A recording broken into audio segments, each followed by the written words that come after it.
Sekitar 2 bulan yang lalu, di sebuah ruangan tersembunyi di Tokyo, seorang pria parubaya berdiri di depan layar, membacakan data rahasia. Di hadapannya, duduk seorang anak berusia 15 tahun. Sunyi, tenang. Namun anak itu bukanlah anak biasa. Ia adalah produk dari White Room. Tempat di mana manusia dibentuk, bukan dibesarkan. Tempat di mana rasa kemanusiaan dikorbankan demi kesempurnaan. Pria itu, Tsukishiro, menyampaikan misi dengan suara datar namun penuh tekanan. Data seluruh siswa tahun kedua telah dikumpulkan. Namun hanya satu target utama. Ayanoko Uji Kiyotaka. Keluarkan dia dari sekolah. Bawa dia kembali ke White Room sebelum akhir April. Ayanoko Uji. Anak jenius. Mahakarya White Room. Seseorang yang bahkan oleh penciptanya sendiri dianggap monster. Dan kini, untuk menangkap monster itu, mereka melepaskan senjata lain. Anak ini, satu-satunya yang cukup sempurna untuk menyamar sebagai siswa. Dan diam-diam menghancurkannya dari dalam. Namun, ada yang Tsukishiro lupakan. Di White Room, tidak ada cinta. Yang tumbuh hanya kebencian. Jadilah lebih hebat dari Ayanoko Uji. Itulah kalimat yang ditanamkan berkali-kali. Dan pada akhirnya, bagi mereka, kalimat itu bukanlah motivasi. Tapi kutukan. Anak itu bangkit, meninggalkan ruangan tanpa sepatah kata. Tsukishiro menyadari, mungkin dia baru saja membuat kesalahan. Di layar, semua data tentang Ayanoko Uji muncul kembali. Prestasi, kekuatan fisik, kecerdasan. Kini, pertarungan sesama White Room telah dimulai. Di balik senyum anak-anak sekolah, ada medan perang yang tak terlihat. Tahun itu terjadi. 1 tahun yang mengubah segalanya. Di tengah abad ke-21, saat dunia dilanda krisis, Jepang pun menghadapi titik balik bersejarah. Populasi menua, kelahiran menurun, politik melemah. Satu demi satu, fondasi negeri mulai runtuh. Namun pemerintah tidak tinggal diam. Mereka mencari solusi, bukan dari sistem, tapi dari manusia itu sendiri. Lalu lahirlah sebuah sekolah, sebuah proyek rahasia untuk membentuk generasi terkuat. Advanced Nurturing High School. Tempat ini berbeda. Tidak ada nilai rapor SMP. Tidak ada standar akademik umum. Yang diterima di sini adalah mereka yang unik. Baik jenius maupun pecundang, atlet maupun penyendiri. Semua dijadikan bahan bakar dalam eksperimen pendidikan ini.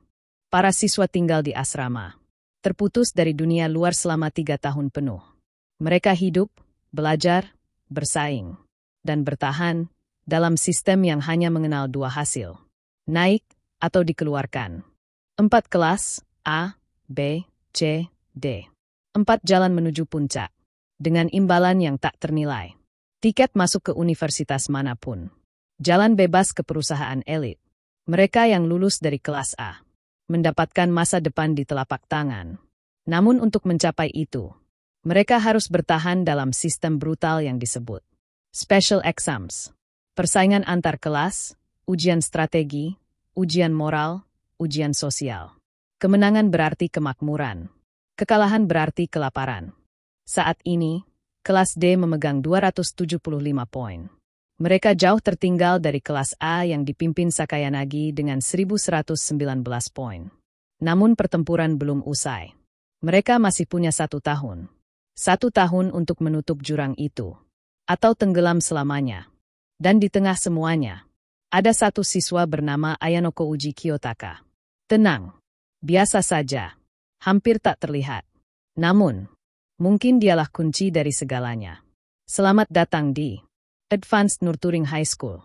Tempat di mana masa depan ditentukan oleh permainan yang kejam. Libur musim semi telah usai.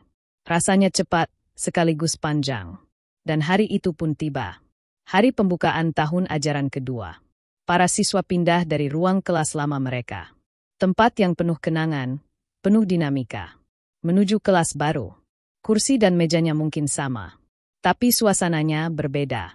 Sebuah pesan terpampang di papan. Duduklah di tempat yang sama seperti tahun pertama. Tapi papan tulis itu tak lagi menggunakan kapur. Yang ada kini, sebuah layar monitor besar, menggantikan masa lalu. Tanda bahwa sekolah ini terus berubah. Seperti para siswa di dalamnya. Ayanoko Uji Kiyotaka, duduk di tempat lamanya. Pojok belakang, dekat jendela. Ia melihat, mendengarkan, mengamati. Sementara itu, rekan-rekannya tenggelam dalam percakapan. Tentang liburan, tentang hal sepele, tentang kehidupan. Akito Miyake, sahabat dalam kelompok kecilnya, datang menyapa. Ia khawatir. Ayanoko Uji terlalu banyak menghilang selama liburan. Dan Haruka, Airi, mereka semua merasa kehilangan. Ayanoko Uji tak banyak bicara. Namun dalam diamnya, ia tahu.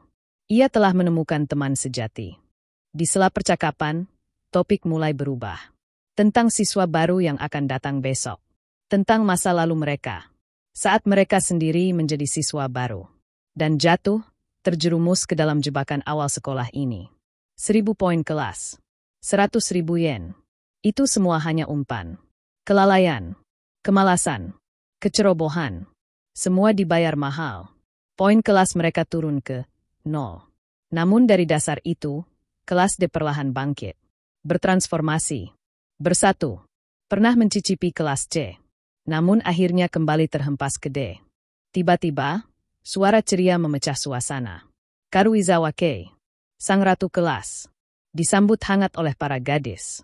Tak ada yang tahu bahwa diam-diam, ia kini menjalin hubungan dengan Ayanoko Uji. Lalu, terdengar jeritan kecil di dalam kelas. Semua mata tertuju pada satu orang. Horikita Suzune. Rambut panjang yang dulu menjadi cirinya hilang. Dipangkas pendek, simbol akan keputusan baru. Dan rekonsiliasi dengan sang kakak. Suatu bentuk perpisahan. Dengan dirinya yang dulu. Satu demi satu siswa mendekatinya, bingung dan takjub. Sudou Ken, yang diam-diam mencintainya. Kushida Kikyo, teman lamanya, dan musuh dalam selimut. Dan dengan itu, tirai tahun ajaran kedua pun terbuka. Dengan wajah baru, niat baru, dan konflik yang belum selesai. Di sekolah ini, bahkan awal semester pun, adalah medan perang.